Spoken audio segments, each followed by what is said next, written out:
Only the final paragraph in your article on cocoa farming causing deforestation in Ivory Coast forests pay price for world's taste for cocoa, 14 September mentioned the most fundamental thing, the farmer's livelihood, or lack of it.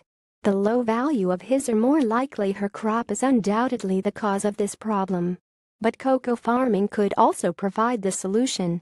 Recently, I was in Ivory Coast for the African Green Revolution Forum AGRF in Abidjan. It united many different parties, governments, the UN's Food and Agriculture Organization FAO, private sector agribusiness like Syngenta, Bayer, NOCP, Rabobank and the World Bank, the Rockefeller Foundation, and Bill and Melinda Gates Foundation. They are united in one firm belief that agriculture holds the key to unlocking Africa's economic potential. 41 million smallholders on a fertile continent that grows every crop imaginable. Ivory Coast and Ghana are indeed the largest producers of cocoa in the world, but that wealth is exported overseas. I met a man from Ghana who grew up on a cocoa farm but did not taste chocolate until he was 22. His family provided the raw material for a foreign luxury they could never hope to afford. Right now, farmers are selling raw cocoa for terrible prices. It's exported thousands of miles for multinationals to turn it into chocolate and sell it for high prices. Why can't the chocolate be made in Africa bring wealth to Ivory Coast and Ghana by keeping the full value of this precious crop on the continent where it grew, through harvesting, processing, packaging, marketing, and transporting? Let's help farmers better manage their soils and improve yields on existing agricultural land, preventing the need to push into the forests. Let's create jobs right along the supply chain, from cocoa bean to chocolate bar, and lift thousands out of poverty.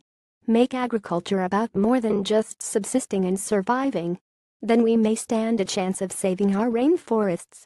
Anna Jones, journalist and now field farming scholar, in her excellent article on the role played by cacao cultivation in the acceleration of deforestation in West Africa, Ruth McLean repeated the widely held view that the soya moratorium worked well to stop deforestation in the Amazon. This is a myth. Last year, a Brazilian social scientist, Mauricio Torres, and I traveled to the Brazilian states of Mato Grosso and Pará, where the soya front is advancing into the tropical forest. While it is true that deforestation fell heavily before, and for some years after, the declaration of the moratorium, to a large extent this was not the result of the moratorium. The U.S. scientist Dan Nepstead, the lead researcher in a study of the moratorium published in Science, told us he thought it was responsible for 5% of the decline. Much more important was the huge stock of cleared but unused land that had accumulated after a frenzy of forest felling in earlier years. There was no need to clear more forest to expand soya production.